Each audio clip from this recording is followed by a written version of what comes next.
এই দিবালোকের একটা সূর্য আর মানব দেহে যে কুটস্থে 1000 সূর্য সম তেজ আছে, সেই সূর্যের দর্শন ব্রহ্মগুরু করে তবে তো তিনি আজকে ব্রহ্মগুরু উপাধিতে ভূষিত হচ্ছেন ভক্তমাঝে। আত্মসূর্য যোগীরাজ বলছেন, हम ही आत्मसूर्य, हम ही कृष्ण, हम ही महादेव, हम ही चतुर्भुज नारायण, हमारी रूप से जगत प्रकाशित हुआ, हम छोड़ाई और कोई नहीं। এই শ্যামাচরণ লাহিড়ী বলেছেন। তবে সাধন করতে হবে রামকৃষ্ণের কথা যেখানে বললেন, এইখানে ঠাকুর বলে গেছেন কিন্তু একটা দারুণ সুন্দর কথা, যে ধ্যান করবে কোণে বনে আর মনে। প্রিয় দর্শক বন্ধুরা, হ্যালো ইন্ডিয়া বাংলা চ্যানেলে আপনাদের সবাইকে স্বাগত। হুগলি জেলার পান্ডুয়ায় বড়দিঘির পাড়ে অবস্থিত শ্রী শ্রী ইচ্ছাময়ী মাতৃ আশ্রমে পৌঁছাতে আমাকে বড় একটা বেশি বেগ পেতে হয়নি। পান্ডুয়া স্টেশনে নেমে একটা টোটো ধরে পৌঁছে গেছিলাম সবজি বাজারে। সেখান থেকে হাঁটা পথ। দিঘির পাশ দিয়ে মিনিট 10 হাঁটলে হাজির হয়ে যাবেন আশ্রমের দোরগোড়ায়। আশ্রমে একটু বসার পরে আমার কাছে এসে সাক্ষাৎ করলেন আশ্রমের বর্তমান অধ্যক্ষ দুলাল ভট্টাচার্য মহাশয়। তিনি আমাকে সাদরে অভ্যর্থনা জানালেন এবং একটু বসতে বললেন, কারণ তিনি আশ্রমের প্রতিষ্ঠাত্রী শ্রী শ্রী আদ্দামার সমাধি মন্দিরে যাবেন পূজা দিতে। কথা মতন দেখলাম তিনি ফুলে সুসজ্জিত একটি থালা নিয়ে যাচ্ছেন মায়ের সমাধি মন্দিরের উদ্দেশ্যে। সেখানে মায়ের সমাধিতে ফুল দেওয়ার পরে কিছু মুহূর্ত দুচোখ বুজে ধ্যান করলেন। এখানে বলে রাখি, আজ আমি এসেছি পান্ডুয়া ক্রিয়াযোগ আশ্রমে। আশ্রমের অধ্যক্ষ দুলাল মহারাজ একজন প্রকৃত ক্রিয়াযোগী সাধক। তার মুখ থেকেই শুনলাম প্রায় অর্ধ শতাব্দীর অধিক সময় তিনি এই আশ্রমে সাধনা করছেন। একদিন বড়দিঘির জলের উপর দিয়ে একটি বাচ্চা মেয়ের রূপ ধরে হাঁটতে হাঁটতে মা শীতলা এসেছিলেন দীনদরিদ্র আদ্দামার পর্ণকুটিরে। তিনি আদ্দামাকে আদেশ করেছিলেন মন্দির প্রতিষ্ঠা করে তার পূজা আরাধনা করতে। মায়ের ইচ্ছা মতো প্রতিষ্ঠা হয় মা শীতলা মন্দির এবং আশ্রম। এসব হলো আশ্রমের সূচনা পর্বের কথা। ক্রিয়াযোগী সাধক দুলাল ভট্টাচার্য প্রথমে শ্রী শ্রী আদ্দামার কাছ থেকে মন্ত্র দীক্ষা লাভ করেছিলেন। আদ্দামার কথা অনুযায়ী পরে তিনি শ্রীগুরু সংঘের গিরিধারী আশ্রম থেকে ব্রহ্মচর্য নেন। এরপরে সাধনে ঊর্ধ্বগামী হওয়ার সাথে সাথে তিনি ও শ্রী শ্রী আদ্দামা উভয়ই ক্রিয়াযোগ সাধনে দীক্ষা গ্রহণ করেন ব্রহ্মগুরু ডক্টর অশোক চট্টোপাধ্যায়ের কাছ থেকে। শ্রী শ্রী আদ্দামা তার পার্থিব শরীর ত্যাগ করে ব্রহ্মলীন হয়েছেন, কিন্তু তার অনুপ্রেরণায় দুলাল মহারাজ ক্রিয়াযোগ সাধনের মাধ্যমে জীবনে এক আলোকোজ্জ্বল অধ্যায়ে প্রবেশ করেছেন। নিজস্ব সাধনার পাশাপাশি তিনি ক্রিয়াযোগ সাধনের মাধ্যমে ভক্ত অনুরাগীদের জীবনেও যুগান্তর ঘটাচ্ছেন। বাইরে থেকে দেখলে ক্রিয়াযোগী দুলাল ভট্টাচার্যকে খুব সাধারণ সাদামাটা একজন মানুষ মনে হয়, কিন্তু তার সাথে আলাপচারিতায় আমি বুঝতে পারলাম তিনি সাধন জগতের অমূল্য রতন লাভ করেছেন। এই আশ্রম কিভাবে গড়ে উঠল একটুখানি বলুন। আমাদের মা যিনি সন্ন্যাস নেবার পরে শ্রী শ্রী আদ্দামা নাম ধারণ করেছিলেন, গুরু প্রদত্ত নাম, তার কাছে তার সন্ন্যাসের আগেই এই অধম দুলালকে মা নিয়ে আসেন। ভদ্রেশ্বরে বাড়ি ছিল আমার। মায়ের স্নেহতে আপ্লুত হয়েই আমি আর এই মাকে ছেড়ে আমি ফিরে যেতে পারিনি বাড়িতে। মাঝে মধ্যে বাবাকে দেখতে যেতাম, কারণ বৃদ্ধ বাবা, মাতৃবিয়োগ আমার 18 বছর বয়সী হয়ে গেছিল। ওই জন্যেই আরও বেশি করে এই মাতৃস্নেহতেই আমি আপ্লুত হয়েছিলাম, কারণ আমি খুব মা ভক্ত ছেলে। আচ্ছা, এইখানে যে আশ্রমটি গড়ে উঠলো একদম সূচনা পর্বের কথা বলুন। সূচনায় মা মানে আশ্রম কে প্রতিষ্ঠা করেছিলেন? আদ্দামাই। তো ধোয়া আছে প্লেট, এখানে লেখা আছে শ্রী শ্রী ইচ্ছাময়ী মাতৃ আশ্রম, প্রতিষ্ঠাত্রী শ্রী শ্রী আদ্দামা। হ্যাঁ, এটা লেখা আছে। আমি যখন আসি তখন মায়ের একটি কেবলমাত্র ছিটে বেড়ার ঘর ছিল। ওই ঘরেই মা শীতলা মাকে পূজা করতেন। তারই নাম শীতলা মা তো নাম নিশ্চয়ই বিগ্রহই, কিন্তু তার প্রতিষ্ঠা যখন মানে প্রতিষ্ঠিত হন যখন, তখন তার নামকরণ করতে হয়। যেরকম দক্ষিণেশ্বরের কালীর নামকরণ ভবতারিণী, কোনো জায়গায় ব্রহ্মময়ী আছেন, সেরকম ইচ্ছাময়ী এনার নাম, ইচ্ছাময়ী শীতলা মা, ইচ্ছাময়ী মাতৃ আশ্রম, এইভাবেই সব গড়ে উঠেছে। মাকে প্রতিষ্ঠা করেছিলেন শ্রী শ্রী আদ্যামা। শ্রী শ্রী আদ্যামাই। আচ্ছা, তার মানে সেই 51 বছর আগের কথা আপনি তখন বলছেন? হ্যাঁ, মায়ের তখন খুব দারিদ্রতাপূর্ণ এই আশ্রম। আচ্ছা, এটা কি মায়ের ভিটে ছিল? না, মায়ের ভিটেটা ওই বাড়িটা সামনের। মায়ের ভিটেটাও আমি পর্ণকুটিটা দেখাতে পারবো। তাহলে একটু মায়ের সম্পর্কে বলুন যে তিনি কেমন ছিলেন। মা তো ইদানিং তো প্রমাণ হয়ে গেছে যে মা স্বয়ং শীতলাই, কালী, দুর্গা, জগদ্ধাত্রী সব রূপেই তিনি দেখা দিচ্ছেন। এবং মায়ের যে এই 24 সালের 15ই জুলাই তিনি নিজ ইচ্ছায় পরলোক গমন করলেন, ব্রহ্মে লীন হয়ে গেলেন, এই যে শীতলা মা এই জলের উপর দিয়ে হাঁটতে হাঁটতে একটা বাচ্চা মেয়ের রূপ ধরে মায়ের ওই যে পর্ণকুটির এখনো আছে সেইখানে এসে উপস্থিত হন। তার আগে মায়ের 3 দিন 3 রাত্র না খাওয়া, না ঘুম, না পান করা, সব এইভাবেই চলছিল। 4র্থ দিনের দিন ওই ঘটনাটা ঘটে যে আমার পূজা নিয়েই থাকতে হবে তোমাকে। মা রাজি হয়নি প্রথম অবস্থায়, কিন্তু তাকে বাধ্য করিয়েছিল রাজি হতে। এবং মায়ের যে সন্ন্যাস হবে সেই দিনেই মাকে দেখিয়ে দিয়েছিলেন যে মায়ের যে সাধারণ বেশভূষায় আটপৌড়ে শাড়ি পরে বসেছিলেন, আবার মা দেখছেন কিছুটা দূরে তুলসী মঞ্চের কাছে এক ঝাঁক সন্ন্যাসী, সবাই পুরুষ, কিন্তু মা কেবলমাত্র সন্ন্যাসী ওই গেরুয়াধারী। তখন মা নিজের ওই রূপ দেখে একটু চমকে উঠেছিলেন। তখন মাকে জিজ্ঞেস করেছিলেন, আমায় কি সন্ন্যাসও নিতে হবে ভবিষ্যতে? তখন মা বলেছিলেন, হ্যাঁ। এইভাবেই মায়ের জীবন শুরু হয়। আচ্ছা, উনি তাহলে সন্ন্যাসিনী ছিলেন? সন্ন্যাস নিলেন শ্রীগুরু সংঘের দুর্গাপ্রসন্ন পরমহংসদেবের আশ্রিত এক সন্ন্যাসিনী ছিলেন রানাঘাটে। সেই জন্যই শীতলা মার পাশে দেখতে পাচ্ছি। হ্যাঁ, উনি দুর্গাপ্রসন্ন পরমহংসদেব। বেশ, ওনারই আদেশক্রমে মায়ের সন্ন্যাস হয় সাধু মায়ের কাছে রানাঘাটে। সেই যে প্রথম এসেছিলেন তখন থেকে আজীবন আপনি এই আশ্রমের রয়ে গেছেন? মায়ের ওই সন্ন্যাসের আগের থেকেই আমি মায়ের কাছে 75-এর প্রথম পাদেই আমি এসে যাই। আচ্ছা, আপনি তো একজন ক্রিয়াযোগী, আপনার সাধন সম্পর্কে একটুখানি বলুন। মায়ের কাছ থেকে তো প্রথমে আপনি মায়ের কাছে 1977 সালের গুরু পূর্ণিমার দিন আমার মায়ের কাছে মন্ত্র দীক্ষায় দীক্ষিত হই। তারপরে মায়ের সন্ন্যাসের পরে ওই শ্রীগুরু সংঘের এই একটি আশ্রম আছে কাঁচরাপাড়ায়, আপনার গিরিধারী আশ্রম, সেই আশ্রম থেকেই আমার ওই আশ্রমের রীতি অনুযায়ী আমি নৈষ্ঠিক ব্রহ্মচর্যে দীক্ষিত হই। তখন আমার বেশভূষা অন্যরকম হয়ে যায় এবং আমার মানে এতটা দাড়ি, এক বুক, এক পিঠ চুল হয়ে গেছিলো। বাবার নির্দেশক্রমে চুল দাঁড়িয়ে রেখেছিলাম। কিন্তু তারপরে এই 1987 সালের 25শে ডিসেম্বর আমরা এই ব্রহ্ম সাধন, এই যৌগিক পদ্ধতি আমরা আশ্রয় পাই মহামহোপাধ্যায় ডক্টর অশোক কুমার চট্টোপাধ্যায় মহাশয়ের নিকট হতে। আপনি তো এই মায়ের আশ্রয়ে ছিলেন, মাও সাধন করতেন, মার কাছে আপনিও সাধনা করতেন মায়ের কাছে মন্ত্র পেয়ে। তো কি এমন প্রেক্ষাপট হলো যে আপনারা ক্রিয়াযোগ সাধনে এলেন, সেই প্রেক্ষাপটটা যদি একটুখানি বলেন।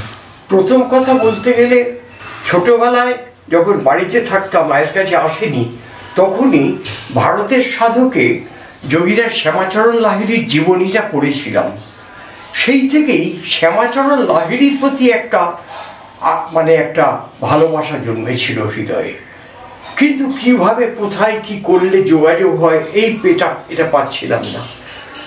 এরপরেতে নিগমানন্দর পরমহংসদেবের যোগীগুরু বইটা পড়ে আমরা খুব উৎসাহ বোধ করতে লাগলাম, যে উনি বলেছিলেন এই যোগ সাধন না হলে জীবনটা ঠিক কমপ্লিট হয় না, সাধনার পরিসমাপ্তি ঘটে না, নিজেকে চেনা যায় না। এই থেকেই আমাদের খুব আগ্রহ, তাহলে কোথায় পাওয়া যায়। সেইভাবেই আমাদের এই গুরুদেবের সান্নিধ্য যখন আমরা খুঁজে পেলাম, তার ঠিকানা, তার সঙ্গে যোগাযোগ করে আমরা এই সাধনে দীক্ষিত হই। মানে এই আগ্রহ আপনাদের মনে জেগেছিল, আপনার মনে জেগেছিল, আপনার মায়ের মনেও জেগেছিল, এবং আপনারা দুজনে মিলে একসাথে দীক্ষিত হন এই ক্রিয়াযোগ সাধনে। এবং আরো একটি ব্রহ্মচারী ছিল তখন, তার নাম ভোলা ব্রহ্মচারী, সেও একসঙ্গে তিনজনে পেয়েছিলাম। সে এখন বর্তমানে সে সংসার জীবনে প্রবেশ করেছে। এই যে শীতলা মায়ের মন্দিরে আমরা রয়েছি, তো এই মন্দিরে এসে আপনার সঙ্গে কথোপকথনের মাঝেই দেখতে পেলাম যে ভূগর্ভস্থ ঘর একটি এখানে আছে। এই যেখানে ঢাকা দেওয়া আছে, স্টিলের একটি প্লেট দিয়ে এখানে ঢাকা দেওয়া আছে। তো এই ঘরটি সম্পর্কে যদি একটুখানি বলেন। বিশেষ করে এই যোগ সাধনটা প্রথম জীবনে আমাদের 87 সাল থেকে কন্টিনিউ অনেক বছর ওখানেই আমরা করেছি, এবং আমাদের যা কিছু এই সাধনার অগ্রগতি ওখান থেকে ঘটেছে। এবং এমনকি আমার ব্রহ্মগুরুদেব এই স্থানে এসে দুবার তিনি নিজেও ওখানে সাধন করেছেন সমস্ত ক্রিয়াবানদের সঙ্গে নিয়ে। অশোক চট্টোপাধ্যায়। তাহলে ওটা একটি সাধন ক্ষেত্র। হ্যাঁ, চলুন একটুখানি আমাকে যদি দেখান। আচ্ছা, ওনার নাম কি যিনি খুলছেন? ওর নাম সুমন দাস। আচ্ছা, সুমন আমাদের দেখাচ্ছে ভূগর্ভস্থ ঘরটি। এখনো আপনারা সাধনা করেন ওখানে? না, এখন ওখানে আর করছি না। আচ্ছা, এটা কারোকে বোঝানোর ব্যাপার তো নয়। এখন ওপরেতেই আমাদের হয়ে যাচ্ছে, এবং ব্রহ্মগুরু ধামও আছে এখানে, সেটাও আপনাকে দেখাবো। দ্বিতলে ব্রহ্মগুরু ধাম গড়ে উঠেছে। বেশ, তাহলে চলুন এইটা একটুখানি দেখি। লাইটটা জানো,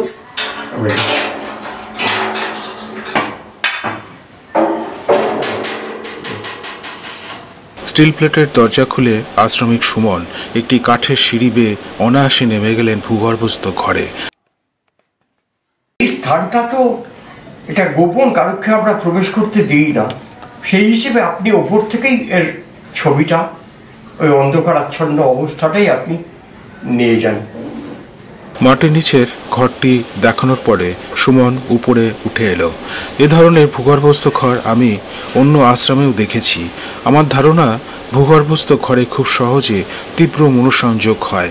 ভিতরে শান্ত ও ঠান্ডা পরিবেশে ধ্যান খুব সুন্দর হয়। আমরা এখন মায়ের ঘরে রয়েছি, শ্রী আদ্যা মায়ের ঘরে রয়েছি। তো ইনি হচ্ছেন শ্রী আদ্যা মা। হ্যাঁ, ওনারই ঘর, উনি এখানেই শয়ন করতেন। হ্যাঁ, এইটাই শয়নের ওনার খাট, এবং আমরা এখনো মাকে শয়ন দিই, দুবেলায়, মধ্যাহ্নেও দিই এবং রাত্রকালীন তো। এবং এখানেই খেতেও দেওয়া হয় ওনাকে, টেবিলে ওই বিছানায় বসে উনি সেবা গ্রহণ করেন। আচ্ছা, আর তো প্রচুর ছবি দেখতে পাচ্ছি, মায়েরই ছবি সব। ওই যে ব্রহ্মগুরুর সঙ্গে আমার মা। তো এখানে তো পুরো ঘরটা জুড়ে দেখতে পাচ্ছি ছবি। এখানে শ্যামাচরণ লাহিড়ীর ছবি রয়েছে, আর ইনি হচ্ছেন অশোক চট্টোপাধ্যায়, ক্রিয়াযোগী সাধক, মানে যার কাছ থেকে আপনি মন্ত্র দীক্ষা পেয়েছেন, মানে ক্রিয়াযোগ সাধন পেয়েছেন। আর এইখানে দেখতে পাচ্ছি প্রচুর ওই একই হোমিওপ্যাথি ওষুধ আপনি। আর এটা হচ্ছে আসন, যে আসনের মধ্যে শ্যামাচরণ লাহিড়ীর ছবি দেখতে পাচ্ছি, আর আপনাদের পরম গুরুর ছবি দেখতে পাচ্ছি, তাই তো? আরও অনেক প্রচুর ছবি রয়েছে এখানে। তাহলে আপনি মানে ফাঁকতালে আপনি হোমিওপ্যাথি চর্চা করেন? হ্যাঁ, আমি হোমিওপ্যাথি চর্চা করি, এবং এইটা মায়ের সন্ন্যাসের আগের মুহূর্ত। আচ্ছা, এইটা এই লাল পাড় পড়া ছবিটি। চলুন তাহলে যাই আমরা পরবর্তী আপনাদের যে ঘাটটি রয়েছে ব্রহ্মগুরু ধাম। ব্রহ্মগুরু ধাম।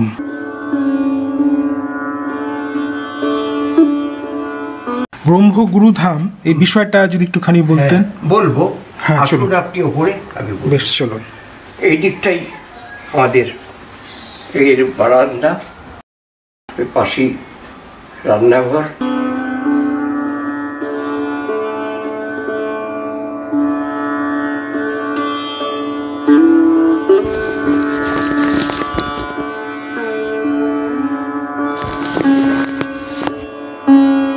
এখানে হয় দীক্ষা কার্যত। এটা তো রাজবিদ্যা, রাজগুহ্য যোগ। এটা কখনোই হাটে বাজারে হয় না, ওপেন জায়গায় হবে না। এটা মূলত দীক্ষা দেওয়ার স্থান এবং ওনার বিগ্রহ প্রতিষ্ঠা আছে এখানে। নিত্য পূজা হয় সকাল সন্ধ্যায়। পুরাণ পুরুষ সারা বিশ্ব কেঁপে গেছে। দালাই লামার নেতৃত্বে যখন তিনি বিশ্ব ধর্ম সম্মেলনে ফ্রান্সের ভ্যালসেন্ট হিউগন শহরে 1997 সালের এপ্রিল মাসে গেছিলেন, তখন দালাই লামাকে উনি জিজ্ঞেস করেছিলেন যে আমার খোঁজ পেলেন কি করে, আমি তো গৃহী মানুষ। তখন বলেছিলেন আপনার পুরাণ পুরুষ গ্রন্থটাই সারা বিশ্ব আপনাকে চিনেছে। এবং এমন কোনো মঠ মিশন মন্দির নেই যারা পুরাণ পুরুষ রাখে না, পড়ে না। এই বেলুর মঠ থেকে আরম্ভ করে ভারত সেবাশ্রম সংঘ ইত্যাদি সমস্ত ভারত এবং বিশ্বের বিভিন্ন প্রান্তেও এই বই ওখানে ইংলিশে ট্রান্সলেট করা আছে। যারা বাংলা পড়তে পারে তারা এই পুরাণ পুরুষ বাংলা পড়বে, যারা ইংরাজি জানে তারা ইংরাজি পড়বে। হিন্দির জন্যেও হিন্দি আছে, মারাঠিদের ভাষাতেও আছে, গুজরাটিতে আছে, তেলেগুতে আছে ইত্যাদি সমস্ত ভাষায় পুরাণ পুরুষ বেরিয়ে গেছে। তাই পুরাণ পুরুষ আমাদের জীবনকে সার্থক করে দিয়েছে। এবং এই যে আমার বাম হাতে যে বইটি দেখছেন, ব্রহ্মগুরুর শ্রীচরণে শ্রদ্ধাঞ্জলি, এটা ওনার শিক্ষা। ব্রহ্মগুরুর কাছে যে সংঘ লাভের যে প্রতিফলন ঘটেছে আমার এই শ্রদ্ধাঞ্জলি গ্রন্থটিতে, এটাতে অতি সহজভাবে আরও বুঝিয়ে দেওয়া হয়েছে এই ক্রিয়াযোগ সাধনের যে কি সাফল্য আসতে পারে। তাহলে ক্রিয়াযোগের উপরে আপনি নিজস্ব একটি গ্রন্থ রচনা করেছেন, আপনার উপলব্ধির কথা আপনি বলেছেন। হ্যাঁ, দুটো গ্রন্থ রচনা হয়ে গেছে এবং আরও একটি বইও আবার তৈরি হয়ে গেছে, সেটা প্রকাশের অপেক্ষায় আছে। আচ্ছা, তখন যে আপনাকে আমি বলছিলাম যে একজন ভক্ত রামকৃষ্ণদেবকে জিজ্ঞাসা করেছিলেন, বাবা ঈশ্বর লাভের অর্থ কী? তখন রামকৃষ্ণদেব বলেছিলেন যে ঈশ্বর লাভের অর্থ হচ্ছে আনন্দ লাভ।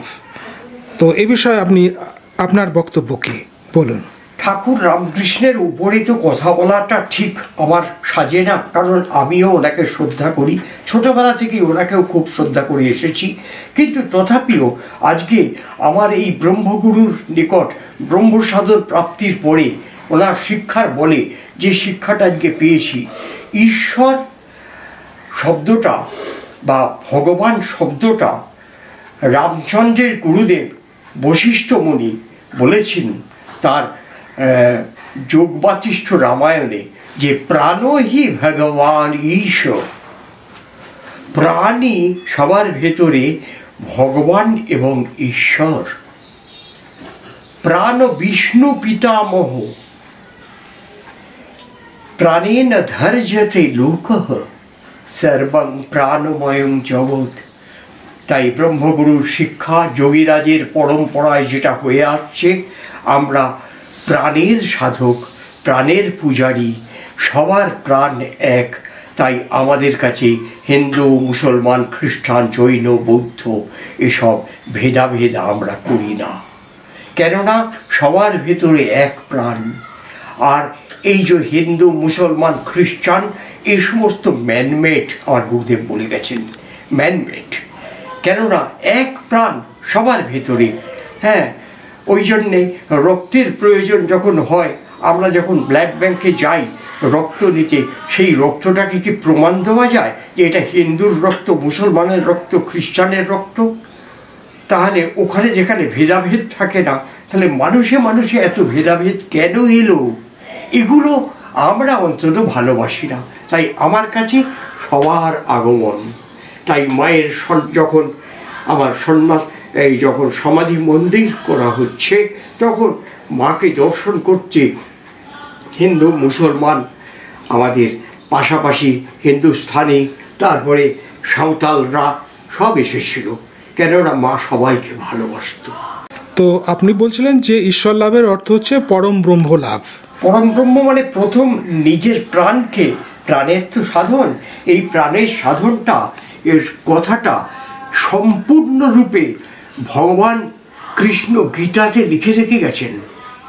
গীতার সমস্ত কথাটাই এই যোগ সাধনের থিওরি, সেইটাই প্র্যাকটিক্যাল আমরা করি। প্র্যাকটিক্যালটা কি? যেরকম এর মূল যে অংশ সেটা হচ্ছে প্রাণায়াম। এই যে ভারতের সনাতন যোগের মূল যে জায়গাটা সেটা হচ্ছে প্রাণায়াম। সেই বাইরে হাটে বাজারে, এই মাঠে ঘাটে, এই যোগ দিবসে যেসব প্রাণায়াম হয় ওটা কখনোই গ্রাহ্য করেননি ভগবান কৃষ্ণ অর্জুনের মাধ্যমে যে গীতা দিয়ে গেছেন।